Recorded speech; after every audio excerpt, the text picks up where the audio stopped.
Baik, Bismillahirrahmanirrahim. Suratul Haqqah. Sudah kelihatan ya? A'udzubillahi minasyaitonirrajim. Assalamualaikum warahmatullahi wabarakatuh. Waalaikumsalam warahmatullahi wabarakatuh. Alhamdulillah wassalatu wassalamu ala Rasulillah wa ala alihi wa sahbihi wa mawalah. Allahumma alimna ma yanfa'una wanfa'na bima 'allamtana wa zidna ilman ya rabbal alamin. Rabbi shrah li sadri wa yassir li amri wa hlul 'uqdatam min lisani yafqahu qawli. Subhanaka la ilma lana illa ma 'allamtana innaka antal alimul hakim.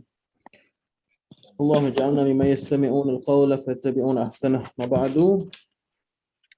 Insyaallah kita lanjutkan kajian kita mengenai surat Al-Haqqah.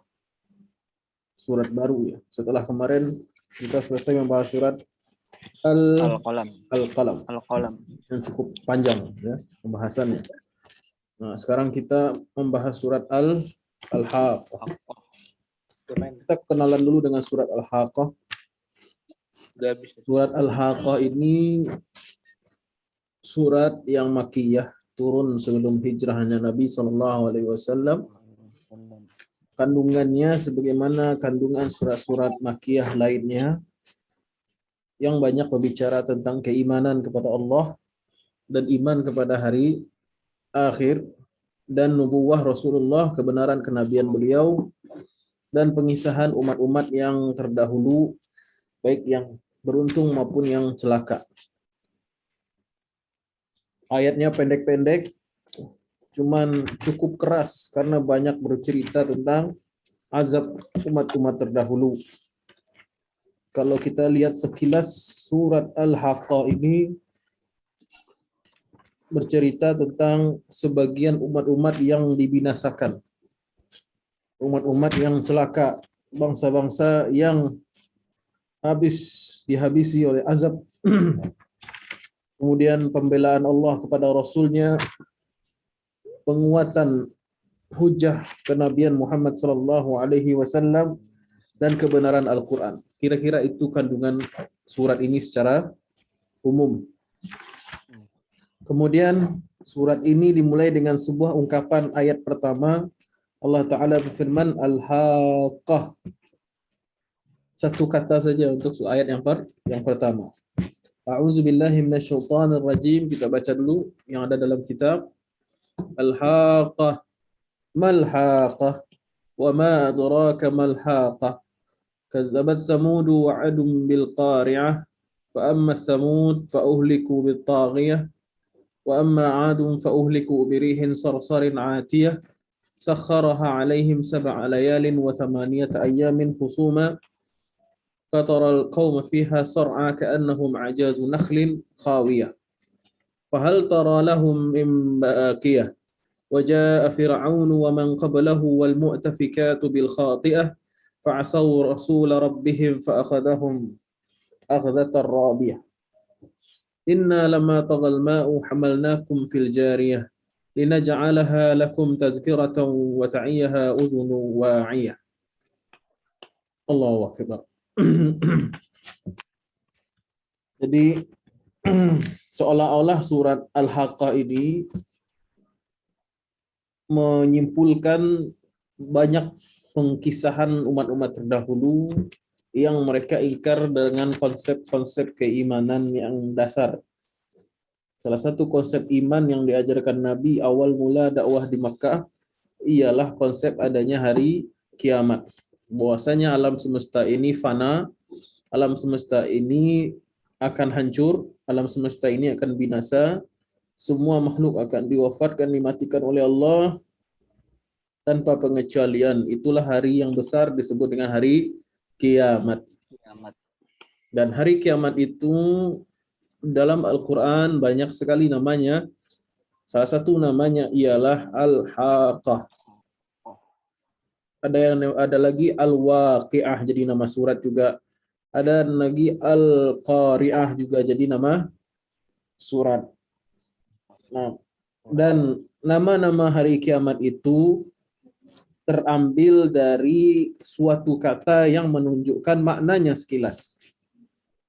Seperti Al-Waqi'ah Dari kata waqa'a yaqa'u, waqi' sesuatu yang pasti terjadi, realita. Ada lagi al-qari'ah. Al-qari'ah artinya bencana dari kata qara'a yaqra'u artinya mengetuk dengan keras. Atau secara istilah qari'ah artinya bencana.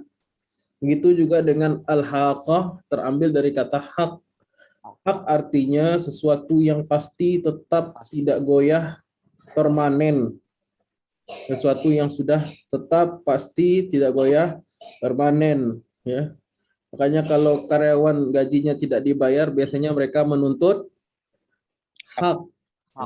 Kenapa hak itu nggak bisa diganggu gugat gitu? Makanya ada istilah hak asasi manusia. Itu diambil ke bahasa Indonesia pun diambil itu kata hak itu. Jadi hak artinya secara bahasa bermakna tetap, pasti, teguh, tidak goyah. Kenapa hari kiamat disebut dengan al-haqqah? Dijelaskan oleh para mufassir, di antaranya Al-Imam Al-Qurtubi, disebabkan karena hari kiamat itu sesuatu yang pasti. Sesuatu yang pasti terjadi, tidak boleh tidak. La raiba la syakka fiha. Tidak ada keraguan sedikit pun di dalamnya. Cuman hati kita yang ragu. Kalau orang kafir, non-muslim, itu memang mengingkari 100%. Tapi kalau muslim, itu nggak mengingkari 100%. Iman terhadap hari kiamat. Cuman pada amaliyahnya, kadang-kadang kayaknya nggak yakin hari kiamat itu terjadi. Gitu.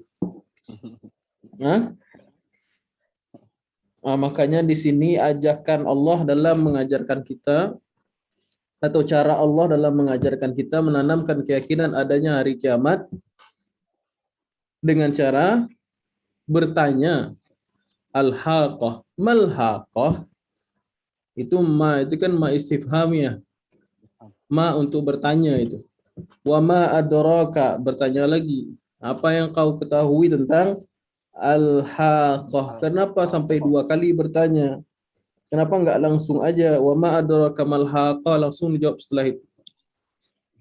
Atau cukup sebut mal haqah, kenapa harus diulang bertanya 2 kali dan disebutkan tanpa apa-apa, cuman sekata tunggal sebut al-haqah. Ini yang disebut oleh para mufassir disebut dengan thariqah at-tashwiq, atau metode untuk membuat penasaran, dan hal ini memang ma'ruf dalam bahasa Arab zaman dahulu. Zaman sekarang juga mungkin. Ya, wa ma adraka ma fulan, mal fulan, itu adalah thariqah di dalam bertanya agar yang ditanya itu penasaran dan sampai tujuan agar si bertanya benar-benar memahami hakikat yang dipertanyakan. Nah, ini rumit gak sih? Simple kan? Simple, Ustaz. Nyambung lah ya, insyaallah. Relate. Makanya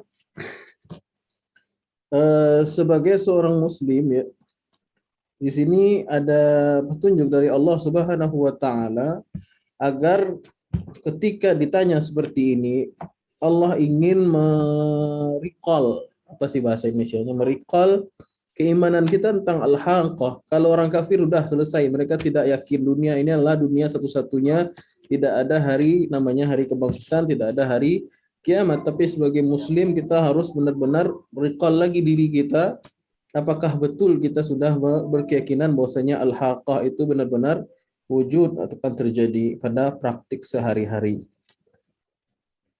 Kalau kira-kira orang beriman kepada hari kiamat, dunia ini akan hancur, semua amal akan dipertanggungjawabkan, kira-kira bagaimana perasaannya ketika menentang hukum Allah atau tidak melaksanakan perintah Allah? Bagaimana kira-kira ketika dia menzalimi orang lain? Bagaimana kira-kira ketika dia bermaksiat?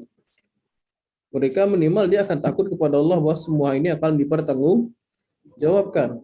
Tapi kalau orang sudah tidak meyakini, itulah pangkal dari kesesatan dan kesalahan. Ya kan? Dia zalimi orang, dia bunuh orang, dilukai orang, ya dia jahatin orang, dia ambil hak orang, dia zalimi orang, korupsi dia. Masa bodoh, kenapa? Karena nggak ada hari pertanggungjawaban. Maka dia tipu sana, tipu sini, hilang sana dari silang dari pengadilan, sogok sana, sogok sini untuk memanipulasi hukum yang ada di dunia. Kemudian lanjut, Kazzabat Samudu wa Adun bil qari'ah. Kalau sikap seorang muslim sudah jelas iman kepada Allah dan apa yang iman kepada Allah dan Rasulnya dan apa yang diberitakan oleh Allah dan Rasulnya. Sudah jelas itu konsep. Tidak boleh tidak lagi. Kalau iman kepada Allah, iman kepada Rasulnya dan beriman tentang apa yang datang dari Allah dan Rasulnya. Allah dan Rasulnya mengabarkan bahwasanya al-haqqa itu hak. Tapi ada sebagian orang, sebagian kaum, banyak juga bangsa-bangsa kaum yang mendurhakai atau tidak mau beriman kepada adanya hari kiamat, risalah Rasul dan iman kepada Allah Subhanahu wa taala, berbuat syirik, berbuat kezaliman dan maksiat. Di antara kaum-kaum tersebut ialah Samud dan Ad yang dituliskan di sini. Kemudian ada kaum lagi setelah itu apa? Faja'a Fir'aun wa ma qablahu wal mu'tafikat. Fir'aun, kemudian bangsa Mesir, Fir'aun. Kemudian al-mu'tafikat. Al-mu'tafikat maknanya al-muqalibat, yang terbalik, maksudnya kaum Lut. Kemudian inna lama tagal ma'u hamalnakum fi jariyah. Ketika air itu melampaui batas wajarnya, terjadilah banjir besar, kami membawa engkau di dalam sebuah kapal. Ini adalah kaum Nabi Nuh. Jadi ada berapa kaum disebutkan dalam surat Al-Haqqah? 4. 5 lah. Gimana ngitungnya? 5. Ya, Ustaz. Ad, Samud, Fir'aun, kaum Lut dan kaum Nabi Nuh. Nah, lihat urutannya, dimulai dari yang termuda, bukan yang tertua ini. Dari mana dulu? Samud. Baru Ad, padahal Ad itu seniornya Samud. Kemudian Fir'aun lagi, Fir'aun itu jauh sebelum mereka. Kemudian wa man qablahu, sebelumnya lagi adalah kaum Lut. Nabi Lut. Kaum Nabi Lut alaihissalam. Kaumnya laknatullah alaihim ya. Tapi Lutnya sendiri alaihissalam. Kadang kasihan juga sama Nabi Lut ini. Kebawa jelek gara-gara kaumnya itu. Namanya jadi jelek kaum Nabi Lut gitu kan. Padahal dan kita juga nyebutnya juga salah juga kadang-kadang. Kaum Nabi Lut laknatullah alaih, Lutnya apa? Kaumnya yang dilaknat. Yang alaihi salam, yang Lutnya apa yang mana gitu kan. Jadi sebut sajalah kaum Sodom gitu ya. Sodom dan Gamorah. Dan yang terakhir baru disebutkan kaum Nabi Nuh. Kenapa seperti itu urutannya? Kenapa yang terdekat? Supaya kita bisa kita dalam mengambil ibrah dan pelajaran itu yang paling real, yang paling dekat dengan kita dulu. Jangan jauh-jauh dari pelajaran. Yang dekat-dekat dulu. Jangan langsung jauh, yang dekat. Karena yang dekat mungkin lebih mengena biasanya. Kalau misalnya suatu kejadian itu terjadi di kampung kita sendiri, berbeda nggak kesannya dengan kejadian itu terjadi di luar kota misalnya. Beda, Ustaz. Ya. Kemarin bulan lalu atau 2 bulan yang lalu ada kejadian perampokan sadis di dekat rumah anak ini, di dekat rumah saya di sini. Di daerah sini. Itu sampai ngebunuh satu orang ibu-ibu tua, dibunuh sama dia, tusuk berapa kali. Ya, sampai itu berita viral di kota, di Sumbar, Padang ini. Ya, itu berbeda rasanya. Ini dekat sekali, peristiwa itu dekat dengan rumah ini, komplek ini, tempat saya tinggal. Dekat banget. Itu berbeda rasanya kita mengambil pelajaran, atau kalau bahasa anak sekarang vibe-nya beda gitu. Kalau berita itu kita tonton sehari-hari di TV yang terjadi di luar pulau atau luar kota. Bayangkan kalau sebuah kejadian itu dekat dengan kita. Telah terjadi pembunuhan berencana di Jalan Bacang. Gimana perasaan kita? Beda dibandingkan keluar berita terjadi pembunuhan, perampokan sadis terjadi di Bogor misalnya. Oh, Bogor. Dekat sih, cuman nggak terlalu. Kalau apalagi di Inggris, ngapain bodo amat gitu kadang mikir kan. Nggak dipeduliin. Kejadiannya di Inggris. Nah, ini kejadiannya dekat secara massa. Samud itu dekat dengan bangsa Arab. Masih bangsa Arab. Bangsa Arab ada 3 jenis kan. Bangsa Arab tua, Baidah, bahasa Arab Aribah, bahasa Arab Yaman, bangsa Arab Musta'aribah, naturalisasi, Adnaniyah, keturunan Nabi Ismail alaihissalam.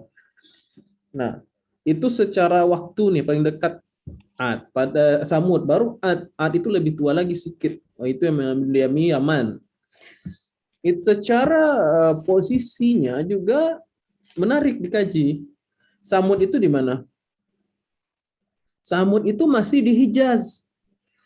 Lebih tepatnya di antara kota Tabuk, kota Madinah, kota Tabuk, sekitar itu. Antara Madinah dan Tabuk. Itu cari di Google, namanya sekarang Madain Saleh. Pernah kita bahas di surat apa? Surat Asy-Syams ya. Waktu awal-awal dulu. Ya kan? Di antara apa, Ustaz? Madinah Di sama antara Tabuk. Madinah dan Tabuk. Jadi dia termasuk wilayah Hijaz arah ke Syam. Itu tempat kaum Samud. Samud. Dan dalam banyak hadis Rasulullah SAW dan sahabat sering lewat situ. Bukan sering, beberapa kali lewat situ. Daerah situ. Dan Rasulullah SAW melarang untuk melewati daerah situ. Kecuali dengan menangis. Kalau nggak bisa menangis, pura-pura menangis. Pernah suatu kali para sahabat dan Nabi ketika itu singgah di daerah situ, dekat situ, kemudian mengambil sumur yang dipakai oleh bangsa Samud. Dipakai airnya, dibuat adonan kue, adonan roti gitulah, ajin, adonan roti. Kemudian Rasul menyuruh untuk ditumpahkan itu kue, ajin itu. Jangan dimakan, dibuang. Dikasih ke onta waktu itu nggak salah. Dikasih ke onta. Buka Qisasul Anbiya ditulis oleh Imam Ibnu Katsir. Ditumpahkan itu kue, apa adonan kue. Karena Rasulullah SAW melarang memakan apa-apa yang dipakai oleh orang-orang yang diazab oleh Allah Subhanahu wa taala. Nah, jadi itu intinya bahwasanya bangsa Samud itu bangsa yang paling terdekat dari sisi jarak dengan bangsa Arab. Agak jauh sedikit bangsa Ad. Ad di mana? Yaman. Di Yaman, di selatan.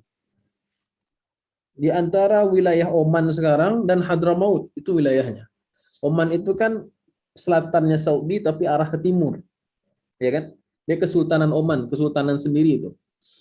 Sebelah timurnya negara Yaman, Republik Arab Yaman. Nah, Ad itu ada di daerah antara Oman dan Hadramaut. Hadrami, ya orang Indonesia banyak yang Hadrami, termasuk Syekh Khalid Hadrami bukan? Iya, Ustaz. Oh, Hadrami, Masya Allah. Ya. Di Indonesia banyak keturunan Hadramaut. Tapi bukan jangan dituduh Ad ya, ini cucunya bangsa. Enggak, beda nasab. Nah, Syekh Khalid ini dari bangsa Arab, ini leluhur beliau ini dari bangsa Arab Qahtaniyah. Qahtaniyah itu dari apa? Nenek moyangnya itu adalah Ya'rub bin Qahtan. Itu jenis bangsa Arabnya ada 3. Bangsa Arab Baidah tadi kita katakan bangsa Arab kuno yang ukuran badannya gede-gede banget. Ahli pertukangan, ahli arsitek, ya, ahli perdagangan juga. Cuman nggak ada. Fahal tara min baqiyah, udah nggak ada lagi, udah dibinasakan. Mereka kena azab semua. Yang tersisa hanya 2 bangsa Arab lagi, yaitu bangsa Arab yang tidak besar, raksasa gitu enggak. Bangsa Arab yang kecil, yang biasa, seperti kita biasa. Itu bangsa Arab muda, bangsa Arab Aribah.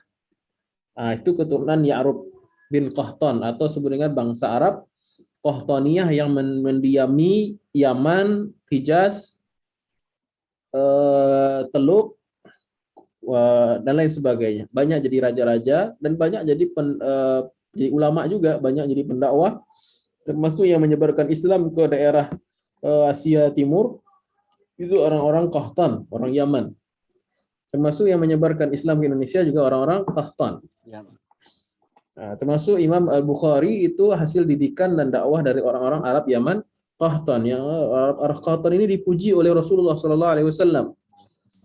Araku qalban, orang yang paling lembut hatinya itu orang Arab Qahtan, orang Arab Yaman. Orang yang paling kuat imannya, paling banyak hikmahnya itu orang Arab Yaman. Bersyukur ya Syekh Khalid termasuk di leluhur Syekh Khalid ini banyak didoakan dan dipuji oleh Rasulullah Sallallahu Alaihi Wasallam. Kemudian Arab yang ketiga Arab Musta'ribah yaitu Arab naturalisasi. Maksudnya Arab campuran dari Arab turunan dari Nabi Ismail. Nabi Ismail menikah dengan orang-orang perempuan Jurhum. Suku Jurhum ini salah satu suku besar dari Arab Qahtan. Lahirlah Arab-Arab keturunan Adnaniyah, ya.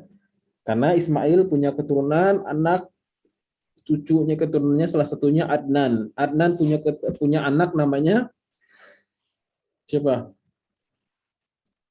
Adnan punya anak namanya Ma'ad. Ma'ad punya anak namanya Silap.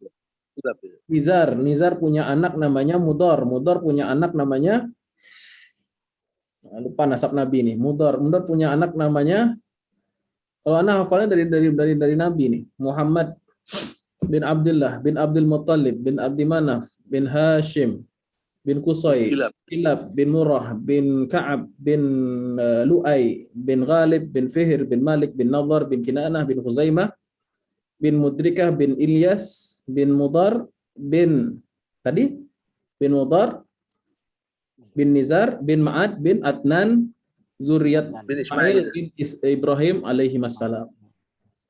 Mas Rizky hafal juga coba Mas. Itu. Jadi itulah keturunannya. Jadi dari Arab Adnaniyah ini lahirlah Rasulullah Shallallahu Alaihi Wasallam. Nah, Arab yang ada sekarang Qahtaniyah dan Adnaniyah.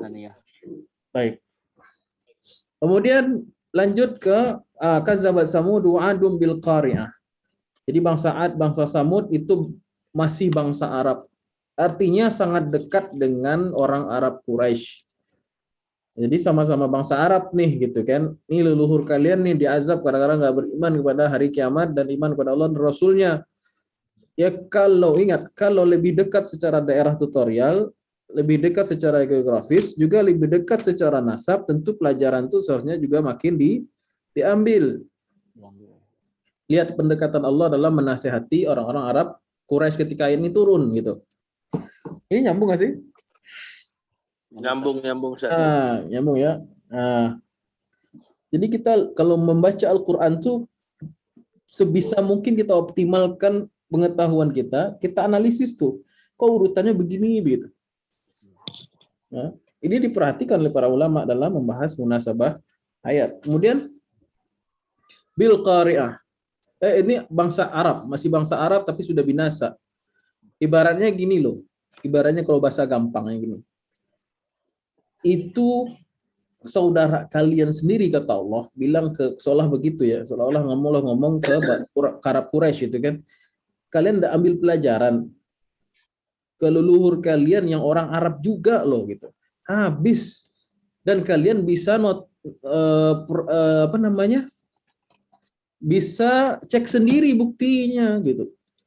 Di mana ceknya? Ya dekat sekali. Kalau nggak pergi sedikit ke arah utara ke Tabuk, ketemu bekas-bekas bangsa Samud.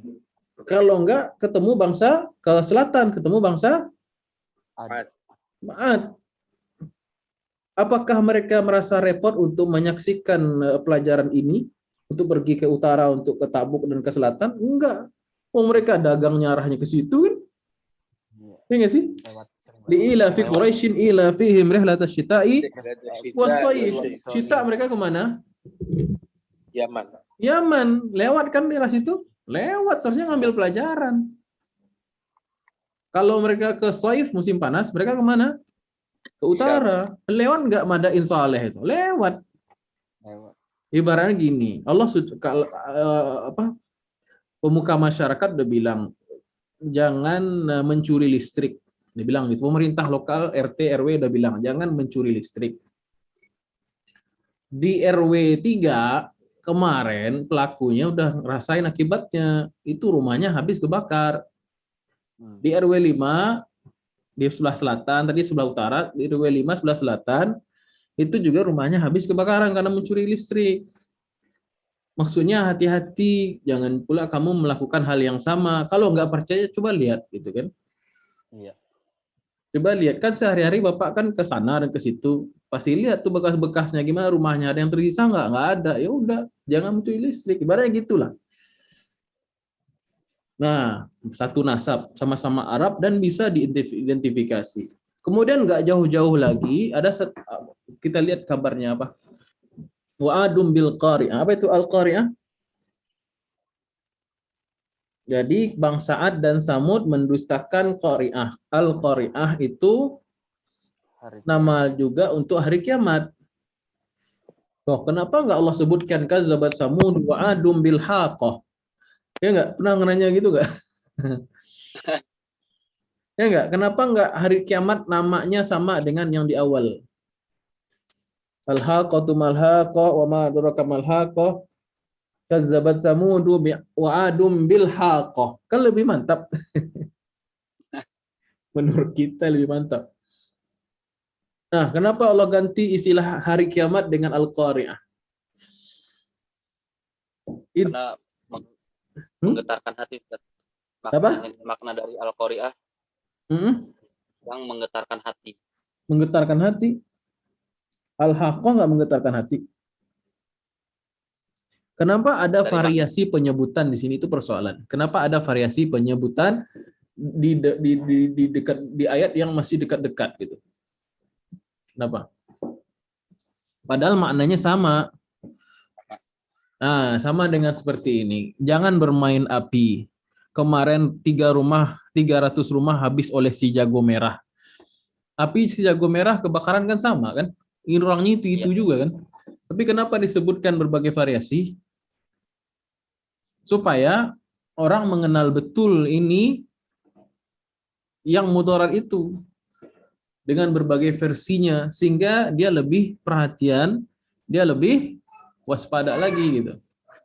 Jangan bermain api. Di sini rawan kebakaran, 300 rumah dibabat oleh si jago merah. Sama juga orangnya, pelakunya sama. Api, kebakaran, jago merah, tapi disebutkan supaya kita mengenal betul karakteristik dan sifat daripada hal yang kita hindari tersebut.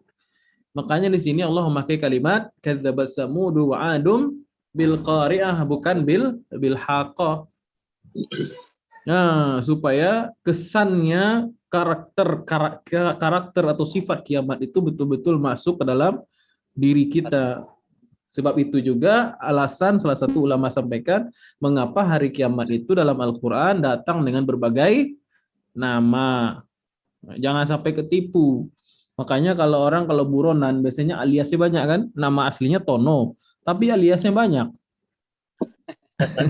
Supaya kenapa? Supaya semua orang waspada.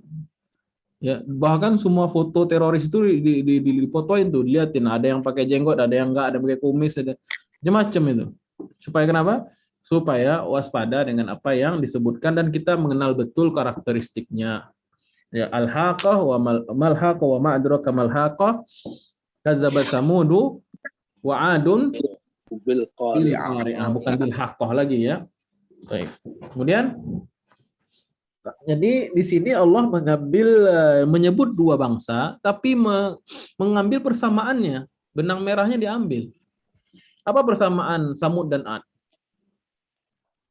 mendustakan kiamat. Sama-sama mendustakan hari kiamat. Kalau kalian juga mendustakan hari kiamat, kalian nggak beda dengan mereka, itu maksudnya. Ya, kadzdzaba Samud wa Adum bil qari'ah. Allah lihat persamaan mereka. Allah melihat persamaan mereka yaitu at-takdzib atau pendustaan. Kalau sama saja kamu dengan Samud dan Ad, ya apa bedanya? Kalau sama-sama mendustakan, ya sama. Sama-sama mendustakan. Kalau sama-sama mendustakan, akibatnya juga sama. Akibatnya apa? Dibinasakan, diazab. Mau diazab kan untungnya kan gitu ujung-ujungnya. Mau diazab kayak mereka kan enggak. Nah, makanya Allah sebutkan di sini benang merah atau kesamaan daripada Samud dan Ad yaitu takdzib bil qari'ah. Pendustaan terhadap hari kiamat. kiamat. Kemudian Allah rinci nih ceritanya sedikit. Fa'amma Samud, adapun Samud, bangsa Samud, fa'uhliku bittagiyah. Mereka dibinasakan dengan tagiyah. Apa itu tagiyah? Guntur. Dari kata togo artinya sesuatu yang melampaui batas. Tagiyah mutajawizatul had. Kalau kita buka tafsir, artinya melampaui batas. Dua penafsiran ulama di sini. Tagiyah bermakna azab yang melampaui kengeriannya sangat luar biasa, atau tagiyah karena balik sebab dari azab tersebut, yaitu perbuatan mereka yang melampaui batas. Kalau kita tafsirkan tagiyah sebagai bencana, sebagai perbuatan yang melampaui batas, maka kita harus pelajari apa kelakuan dari bangsa Samud, kan gitu. Kenapa mereka disebut melampaui batas, tagiyah? Masih ingat kisah ini Samud? Bangsa Samud itu masih ingat kisahnya? Mereka itu kaum Nabi Saleh. Kaum Nabi Saleh. Nabi Saleh salah satu dari nabi bangsa Arab. Nabi yang berasal dari bangsa Arab ada 4. Saleh, Hud, siapa lagi? Nabi Muhammad. Muhammad sallallahu alaihi wasallam, Satu lagi lupa.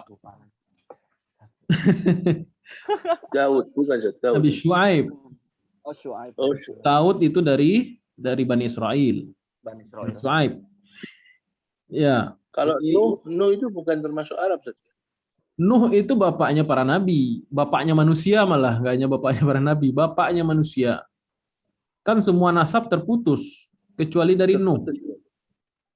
Ya, nasab manusia itu kan Nabi Adam, nabi pertama, manusia pertama, mengawal tauhid sampai 10 generasi nggak ada syirik, meninggal. Baru muncul syirik itu di zaman Nabi Nuh. Ketika Nabi Nuh berdakwah 1000 tahun, kurang sedikit, itu hanya 80 pengikutnya.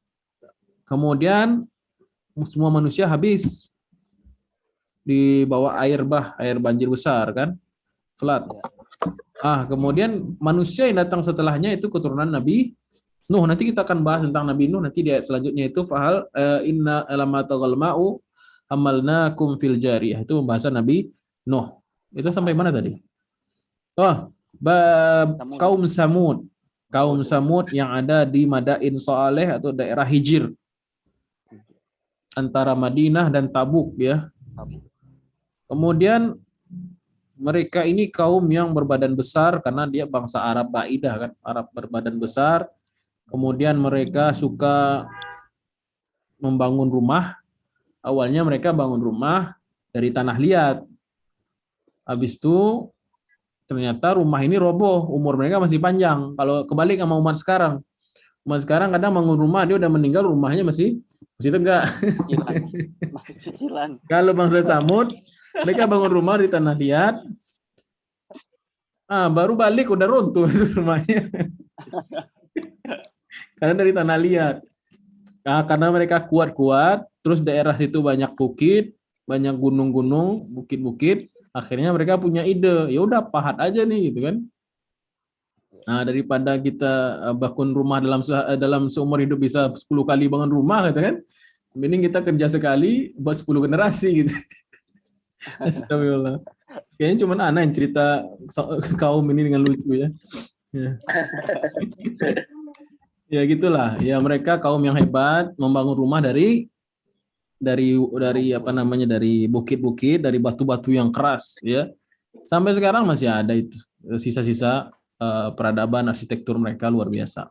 Seni mereka luar biasa. Hebat tuh. Kalau nggak pakai perhitungan juga itu. Kalau nggak perhitungan mungkin roboh. Memang bikin batu ya, batunya harus kenal baik. Kalau batunya salah batu apung dipahat ya. Ada perhitungannya juga itu. Artinya orang-orang yang hebat lah secara duniawi. Kemudian mereka ya berbuat kesyirikan, menyembah selain pada Allah. kemudian mereka berlaku sombong, berbuat zalim dan lain sebagainya, datanglah Nabi Saleh mengingatkan mereka. Nabi Saleh ini masih sebangsa dengan mereka. Ya, umumnya Nabi itu berasal dari kaum sendiri. Ya, kecuali Nabi Lut. Nabi Lut itu bukan dari Sodom.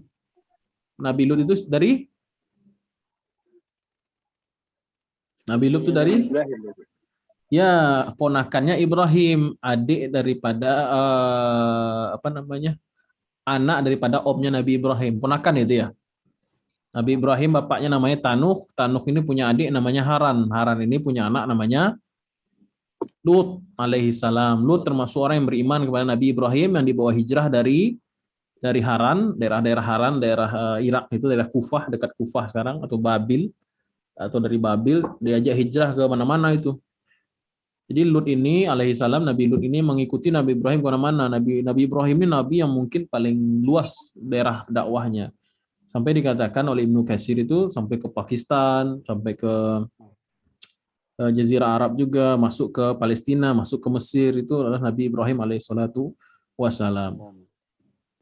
Kemudian Nabi Saleh berasal dari kaumnya sendiri, kaum Samud. Nabi Saleh mendakwah kepada mereka, tapi kemudian Nabi Saleh malah ditolak, ya kebanyakan umat-umat yang ingkar dan diazab seperti itu. Malah Nabi Saleh dituduh kena sihir, dituduh macam-macam. Kemudian mereka sampai muak dengan dakwahnya Nabi Saleh, mereka menantang, kamu ini manusia biasa, sama kayak kami, gitu. Kan serba salah. Kalau pribumi dibilang kamu sama aja sama kita. Kalau nanti nabinya dari luar, kamu orang mana? Kan sama. Jadi maunya gimana gitu kan? Ya Nabi Lut kan ditolaknya karena apa? Karena kamu ini orang sok suci, kamu orang luar gitu. Kami lebih tahu dengan adat kami kan, nah beda. Kalau ini kamu biasa, kamu sama kayak kita kok gitu kan. Ya itu kalau ke Nabi yang sama kaumnya gitu kan. Ya Allah ya Karim. Kemudian dituduh sebagai penyihir, kemudian sampai muak mereka dengan dakwahnya Nabi Saleh alaihissalam. Mereka sampai menantang. Tadinya mereka ini menantang untuk apa istilahnya, mengolok-olok aja. Tantangan mereka gimana? Ingat kisahnya? Kami mau beriman kepada engkau wahai Saleh, kalau kamu pahat itu batu, keluar daripadanya onta hidup dan lagi bunting pula. Gimana, kurang ajar itu? Hah? Kalau pahat dibikin patung onta masih logis. Iya. Tapi kalau pahat itu onta hidup dan bunting betina pula, request pula dia jenis kelaminnya, dan request pula ada bayi di dalamnya. Baru kami beriman katanya. Kita mau bahas kalimat taughiyah tadi kan, kekurang ajaran ya, melampaui batas. Terus apa yang terjadi? Nabi Saleh, kalau mau lengkap cerita Nabi ini, beli buku ini nih, Qasasul Anbiya, kisah para nabi, sudah diterjemahkan. Bagus.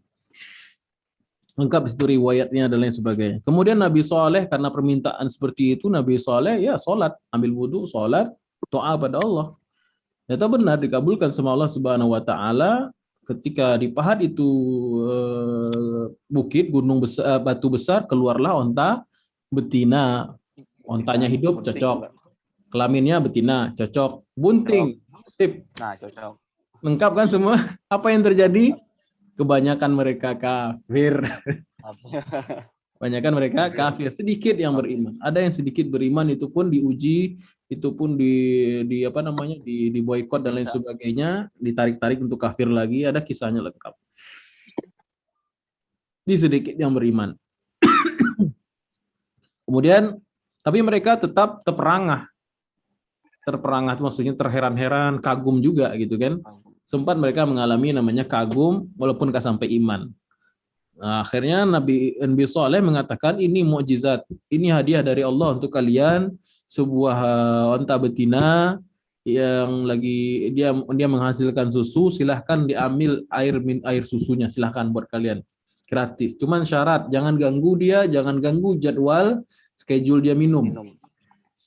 Schedule-nya minum ini agak merepotkan juga sih bagi mereka yang kufur kan. Jadi ketika onta ini minum jangan diganggu. Tahu sendiri onta kalau minum berapa lama kan? Nah, lihat onta minum. Nggak boleh diganggu. Akhirnya mereka taat tuh, walaupun mereka sebagian tidak beriman, mereka taat. Tapi kemudian lama-kelamaan orang-orang kafir itu bermusyawarah. Wah, ini nggak bisa dibiarin, ini harus kita bunuh nih onta nih. Iya. Kita bunuh nih onta nih. Makin banyak orang beriman, bunuh onta. Akhirnya mereka bersiasat, bermusyawarah. Mereka bersiasat, bermusyawarah, maka dipilihlah anak-anak muda jumlahnya 10 orang. 10 orang untuk membunuh ini onta. Karena kalau sendiri mereka nggak berani. Beraninya rame-rame. Dan itu anak-anak muda pula yang disuruh. Yang tua-tua yang pendengkot kafir nggak berani juga. Disuruh orang lain. 10 orang. Pemimpinnya siapa? Saya lupa Mas Rizky. Siapa nama pemimpinnya dulu? Jangan kasih nama anak dengan nama ini, kan pernah Anda bilang. Kudar kalau nggak salah Ustaz ya. Kudar atau Kidar bin Salif. Kudar. Kudar atau Kidar bin Salif. Salif. Ya. Kidar bin Salif ini anak zina katanya, begitu banyak yang menyebutkan. Kemudian dia yang dulu menusuk perut onta ini, kemudian dia ketika dia sudah tertusuk, baru orang-orang menyerang dan dia motong kakinya, dia motong lehernya, dia bunuhlah. Tapi kemudian anaknya keluar, anak onta itu lahir, keluar dan berlari ke atas bukit. Di atas bukit itu dia berteriak 3 kali. Kemudian setelah itu Nabi Saleh ketika tahu bahwasanya onta itu sudah mati, onta induknya ini betina, Nabi Saleh mendatangi mereka sambil menangis. Kalian carilah anaknya sebagai ganti kalian membunuh ibunya. Sambil menangis itu Nabi Saleh. Kemudian mereka mencari anak onta tersebut, ternyata anak onta itu sudah di atas bukit, kemudian bukitnya tidak bisa dijangkau. Demikian kisahnya ditulis oleh Ibnu Katsir. Kemudian setelah itu kata Nabi Saleh, nggak mungkin lagi onta itu diambil, anak onta itu masuk ke dalam batu dan menghilang. Kata Nabi Saleh, bersenang-senanglah kalian 3 hari, dalam waktu 3 hari akan turun azab setelah itu. Maka 3 hari itu dimulai dari hari Kamis, Jumat, dan Sabtu, hari Ahad pagi turun azab. Ketika di hari Kamis, muka mereka berwarna kuning pucat. Habis hari Kamis, tenggelam matahari, mereka berteriak telah habis penantian 1 hari. Kemudian ketika datang hari yang kedua, muka mereka berubah jadi merah padam. Mereka lewat hari yang kedua, mereka juga mengatakan demikian, telah habis hari penantian 2 hari.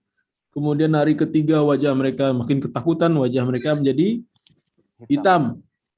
Kemudian habis hari yang ketiga, hari Sabtu ya, mereka mengatakan telah habis penantian, telah habis hari penungguan, hari tunggu. Kemudian besok paginya datanglah sebuah suara yang sangat memekakkan telinga sehingga membunuh seluruh orang Samud, bangsa Samud. Nah, ada kisah yang dikutip dari hadis Rasulullah SAW oleh Imam Ibnu Katsir. Ada 2 kisah yang menarik tentang bangsa Samud ini, mungkin jarang kita dengar. Pertama, kisah seorang wanita. Jadi semua ketika azab itu turun di pagi hari dengan pekikan suara yang sangat dahsyat itu. Ya, itu makna taghiyah jadinya. Jadi taghiyah kedua maknanya kan azab. Taghiyah maknanya suara yang sangat menggelegar yang datang di pagi hari kepada bangsa Samud. Ada 2 orang yang tidak terkena azab di saat itu. Pertama ialah seorang budak wanita tua yang lumpuh, dia tidak bisa berjalan. Ketika dia melihat pagi itu fenomena azab itu sudah akan dekat, dia tiba-tiba bisa berlari. Karena ketakutan bisa berlari. Bayangkan hebatnya azab mau datang itu dia ngelihat, kemudian kakinya yang tadinya lumpuh bisa berlari dan dia sudah tua loh. Gimana itu? Kalau mungkin antum nggak percaya ya, mungkin kita nggak percaya dengan kisah itu, tapi ana pernah dengar kisah langsung dari teman satu kelas dulu kuliah di Libya itu. Dia waktu tsunami, jadi cuma dia yang hidup, seluruh keluarganya meninggal. Kok bisa hidup? Dia cerita depan dosen kita orang Saudi. Dia cerita waktu tsunami itu datang, air itu tinggi, dia tiba-tiba bisa memanjat dinding yang polos putih cat, tinggi dinding itu 10 meter, bisa dia naik kayak Spider-Man. Masya Allah. Kita mau ketawa ketika itu nggak tega gitu. Gimana caranya itu dia naik? Saking ketakutannya dia dengan air yang datang tersebut. Makanya kalau kita lihat kisah ini, wanita lumpuh tiba-tiba bisa berlari untuk mengabarkan kaum sebelahnya bahwasanya azab datang, saya percaya gitu. Bisa. Karena kekuatan mind itu pikiran itu memang luar biasa. Kekuatan pikiran dan sugesti itu luar biasa. Sehingga fisik ngikut gitu. Fisik bisa ngikut oleh kekuatan pikiran dan sugesti. Pikiran. Kemudian apa yang terjadi? Dia pergi ke kampung sebelah, dia minta minum, habis minta minum itu dia meninggal. Jadi tidak ada satupun bangsa Samud itu yang Samud. lolos. Ada lagi kisah Abu Rijal. Kisah Abu Rijal ini dikisahkan pula Rasulullah SAW pernah melewatinya. Mahkotanya lupa. Abu Rijal ini seorang warga Samud. Warga Samud. Memang Kaum Samud. kaum Samud. Memang WNI warga. Jadi Abu Rijal, ya, ada yang namanya Abu Rijal, mohon maaf ya. Abu Rijal ini warga Samud. Dia ketika azab turun di Samud itu, dia sedang di haram, dia sedang di Mekah. Ya, kalau Mekah kan apa doa Nabi Ibrahim? Wa iz qala Ibrahimu rabbi ja'al hadza baladan amina. Ya Allah, jadikanlah negeri ini negeri yang aman. Ketika Abu Rijal ini lagi di haram, bangsa Samud lagi di berondong azab. Maka Abu Rijal ini nggak dapat azab, dia lagi di haram. Tapi pas keluar haram dia langsung meninggal. Dia langsung meninggal, dia mendapatkan azab yang sama, kemudian dia meninggal di tempat. Ya, kalau tadi meninggal jamaah, dia meninggalnya sendiri dia. Tapi keluar dari tanah haram. Dan makomnya pernah didata, bukan Rasulullah pernah lewat di makomnya. Kemudian Rasul bertanya para sahabat, kalian tahu ini makam siapa? Allahu a'lam, Allahu wa rasuluhu a'lam. Kemudian Nabi-Nya mengabarkan ini adalah makamnya Abu Rijal. Ya. Bangsa Samud yang meninggal, tapi dia ketika itu tertunda azabnya karena dia lagi di haram. Itu mengenai kaum Samud ya. Jadi makna taghiyah dua, taghiyah bermakna fi'ilnya, sabab halakahnya, sebab karena kebinasaannya, atau taghiyah bermakna azab itu sendiri, yaitu sayhah itu. Atau teriakan atau suara yang menggelegar, sayhah.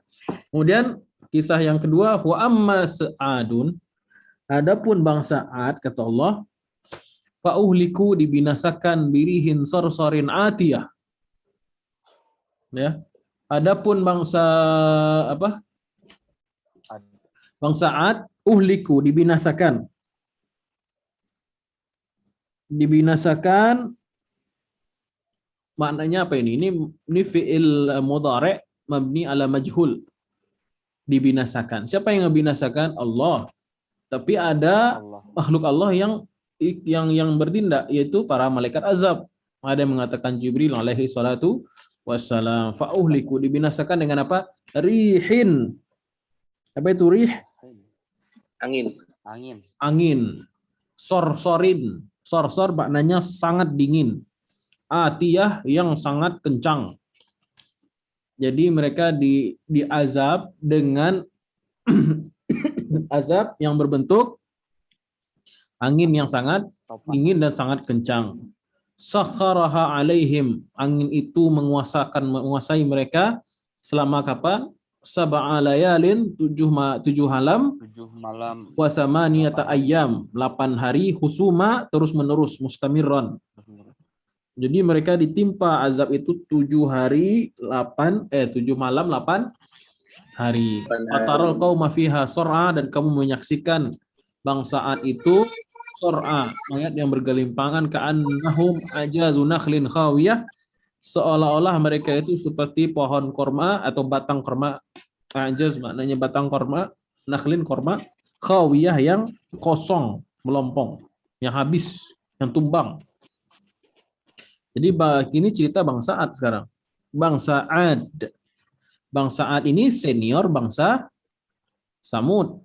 Kalau bangsa Samud sama-sama bangsa Arab Baidah atau bangsa Arab tua atau bangsa Arab pertama yang besar-besar badannya. Mereka itu kalau bangsa Ad Samud tinggalnya dari mana tadi? Di daerah Hijaz arah ke Syam. Kalau bangsa Ad itu bangsa yang tinggal di Yaman. Ya. Sekali lagi bukan nenek moyangnya Pak Khalid. Pak Khalid dari bangsa Arab, Adnani. Qahtaniyah. Qahtan, Qahtaniyah. orang-orang Qahtan. Baik. Bangsa Ad ini bangsa yang pertama kali menyembah berhala setelah peristiwa banjir besar Nuh. Jadi ketika Nabi Nuh berdoa kepada Allah, ya Allah jangan tinggalkan, jangan sisakan satupun orang kafir di muka bumi. Habis kan bersih, tinggal orang beriman, muncul ini Ad bikin syirik lagi. Ya salam. Bangsa Ad ini bangsa pelopor syirik setelah peristiwa dakwahnya Nabi Nuh. Ya. Kemudian dia ya sama dengan bangsa Samud, bangsa Arab kuno itu yang besar-besar badannya, dan mereka juga ahli di dalam bangunan tata kota dan lain sebagainya. Siapa nabinya? Nabinya siapa? Siapa nabinya? Nabi Hud. Syuaib. Nabi Hud. Nah, Nabi Hud ini juga nabi Arab ya. Hud, Syuaib, Saleh dan Muhammad sallallahu alaihi wasallam itu nabi dari bangsa Arab. Hud ini dari kaum mereka juga. Hud ini juga dari bangsa Ad. Nabi Hud alaihi salatu wassalam. Makamnya ikhtilaf ulama, ada yang mengatakan di Yaman, ada yang mengatakan di Damaskus. Tapi banyakkan orang meyakini adanya di Yaman. Ada sampai sekarang di Hadramaut kalau tidak salah ada makam Nabi Hud, makamnya besar juga. Bangsa Arab Baidah kan. Kemudian mereka ini adalah contoh ya kaum yang ingkar kepada nabinya, asau. Mereka ingkar kepada nabinya, ingkar pada hari kiamat, ingkar kepada al-Haqqah, ingkar kepada al-Qari'ah. Kemudian apa yang terjadi? Malah mereka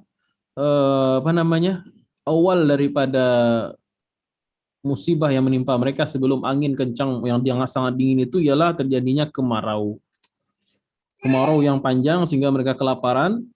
Suatu hari datanglah seperti awan, terus mereka berteriak kegirangan, wah ini awan yang membawa hujan bagi kami, padahal itu adalah rihin sarsarin atiyah.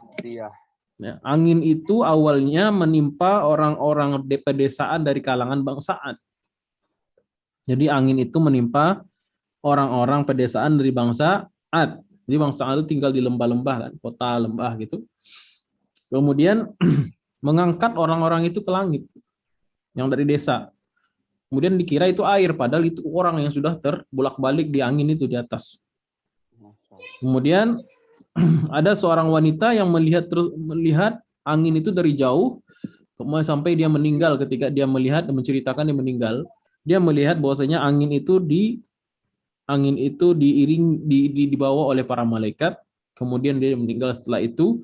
Kemudian angin itu menghempaskan orang-orang yang dibawanya di atas tadi kepada orang-orang penduduk kota. Bayangkan gini. Jadi metode azabnya begini.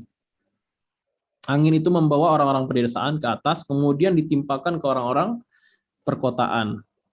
Ya. Itu terjadi berlangsung selama 8 hari 7 malam. Ya. Bahkan Imam Ibnu Katsir banyak menukil riwayat angin itu mengincar semua orang Ad tanpa kecuali. Ya, masuk ke rumah-rumah, ke sela-sela pintu seluruhnya. Ya. Kemudian yang terjadi ialah bergelimpanganlah mayat mereka. Bahkan Syekh Sabuni di sini menukil mengatakan bahwasanya angin tersebut masuk menebas leher mereka. Saking kuatnya angin tersebut menebas leher mereka, masuk ke tenggorokan dan keluar dari dubur mereka, sehingga itu yang dikatakan dalam ayat ka'annahum a'jazu nakhlin khawiyah, seolah-olah mereka itu seperti batang yang kosong di dalamnya. Karena kalau batang korma itu udah digerogoti ulat atau penyakit, biasanya dalamnya itu udah kosong, walaupun di luarnya masih ada kan? Kan ada pohon yang begitu, udah lapuk, dalamnya udah nggak ada. Seperti itulah kira-kira. Ya, jadi angin itu bisa membuat segala yang dilewatinya menjadi debu. Ya, saking kuatnya angin. Kalau menurut ilmu fisika wajar sih ya. Kalau angin itu sangat dingin, artinya suhunya minus di bawah 0. Ketika dia mengenai sesuatu, kalau manusia makhluk itu kan cairan kan. Ketika cairan itu sudah kena suhu dingin, kemudian datang pula angin yang lain menghancurkan, akhirnya hancur. Jangankan itu deh. Itu banyak cerita orang kalau naik gunung Himalaya misalnya, dia nggak pakai penutup telinga, itu telinganya bisa beku kemudian dipegang ini hancur. Kenapa? Saking dinginnya. Makanya kalau kita naik gunung atau daerah-daerah yang dingin itu pakai penghangat telinga. Nah, telinga ini kan ada darah, ada air di sini. Kalau kena cuaca dingin, pasti dia akan membeku. Setelah membeku, hilang kupingnya. Hidungnya bisa hilang. Nauzubillahi min zalik, ya. Jadi apa yang ditimpa oleh angin ini semuanya menjadi hancur, lebur seperti debu. Insyaallah kita lanjutkan pekan depan. Insyaallah. Baik, untuk jemaah Mas Didi atau Pak Khalid ada yang mau bertanya atau berdiskusi? Silakan. Boleh Ustaz. Silakan Pak Khalid. Ya, Assalamualaikum warahmatullahi wabarakatuh. Waalaikumsalam warahmatullahi wabarakatuh. Ustaz, di sini ayat pertama sampai ketiga itu kan ayat istisham ya. Jumlah istifhamiyah. Ya, jadi apakah hari kiamat itu apakah kamu ketahui? Terus di ayat keempatnya itu langsung Allah menyebutkan kadzdzabas Samud itu kaum Samud dan Ad itu mendustai apa yang pertanyaan yang tiga ini gitu Ustaz ya. Hikmahnya apa Ustaz ya? Karena tidak biasanya kan iya betul. Biasanya kalau ada kalimat wa ma adraka titik-titik, biasanya setelah itu Allah jelaskan kan? Iya kan? Iya. Misalnya al-qari'atu mal-qari'ah wa ma adraka mal-qari'ah yauma yaqumun nasu kal farashi al-mabsus wa yaqumu dan seterusnya. Ya, jadi ini salah satu bentuk metode Al-Qur'an dalam mengingatkan. Terkadang Allah menyebutkan sebuah ayat dalam bentuk istifham, tanda tanya, tapi tak perlu diuraikan karena sudah maklum. Karena sudah maklum. Hari kiamat sudah maklum, dijelaskan di banyak ayat yang lain kan. Kecuali dia baca Quran surat ini doang kan nggak ngerti dia. Tapi kalau membaca Al-Quran dan dakwah itu dia ikuti terus menerus, maka dia mengetahui bahwasanya al-haqqah itu sudah maklum, maknanya itu hari kiamat yang pasti terjadi. Maka orang yang mendustakannya adalah orang yang paling celaka.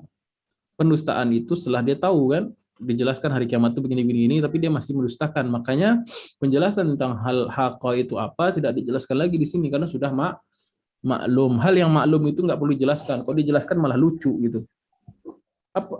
Air, apa itu air? Kan nggak perlu dijelaskan itu air, sudah maklum. Orang lagi haus, minta air dong. Apa itu air? Nah, kan jadi berantem, ngajak berantem. Hal yang sudah maklum, yang ma'ruf nggak perlu. Al-ma'ruf la yu'raf istilahnya. Al-ma'rufu la yu'raf. Atau al-ma'ruf la yu'arraf. Sesuatu yang ma'ruf nggak perlu didefinisikan lagi. Nah,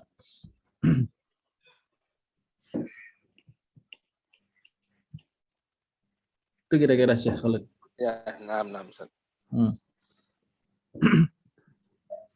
Kalau azabnya dua kaum ini hanya karena tidak beriman dengan adanya hari kiamat atau ada yang lainnya, Ustaz?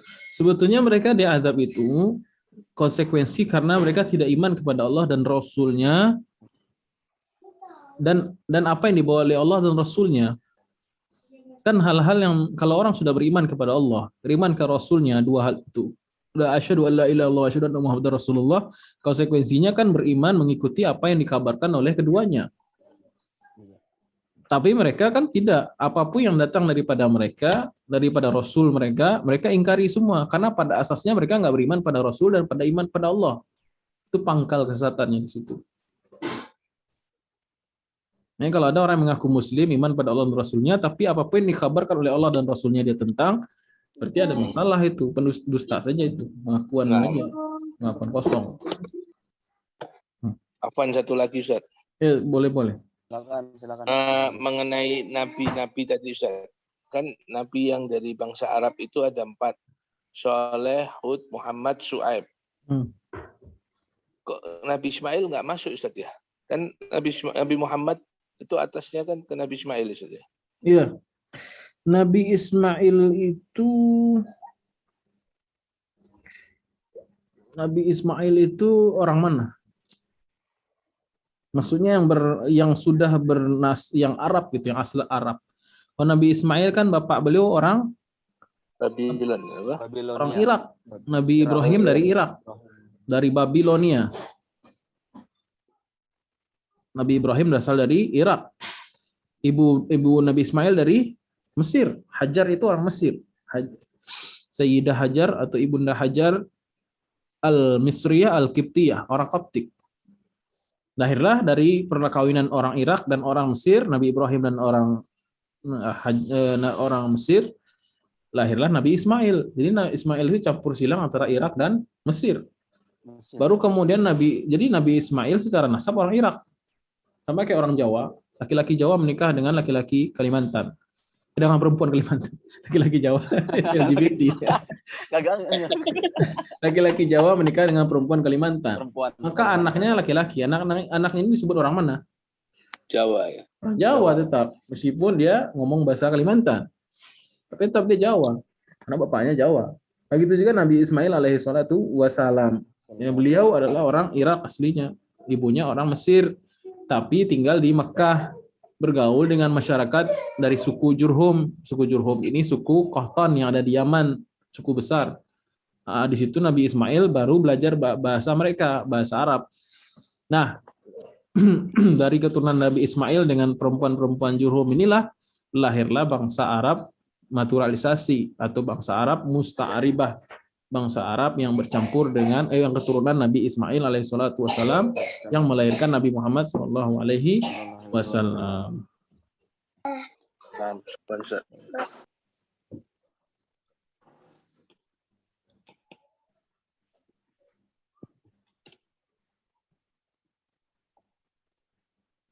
Masih ada yang mau ditanyakan? Mas Didi? Syekh Didi? Mas Syekh. Skip itu skip. Baik, kita tutup Ustaz. Ya. Alhamdulillahirrahmanirrahim. Terima kasih untuk Pak Ustadz atas kajian malam ini yang sangat begitu jelas menjelaskan surat Al-Haqqah ini. Sangat apa? Terima kasih. Sangat apa? Sangat jelas. Oh, sangat jelas. Rincian, sangat jelas. Nanti ditanya Terima ya. kasih juga. Terima kasih juga untuk jamaah atas kehadirannya. Insya Allah kajian kita malam ini mendapatkan keberkahan dan keridhaan dari Allah Subhanahu wa taala. Amin ya rabbal alamin. Amin ya rabbal alamin. Insya Allah kita bertemu lagi Rabu pekan depan di jam yang sama. Kita tutup dengan membaca hamdalah dan doa penutup majelis. Alhamdulillahirabbil alamin. Subhanakallahumma wa bihamdika asyhadu an la ilaha illa anta astaghfiruka wa atubu ilaik. Assalamualaikum warahmatullahi wabarakatuh. Waalaikumsalam warahmatullahi wabarakatuh. Jazakallah. Wa iyyakum.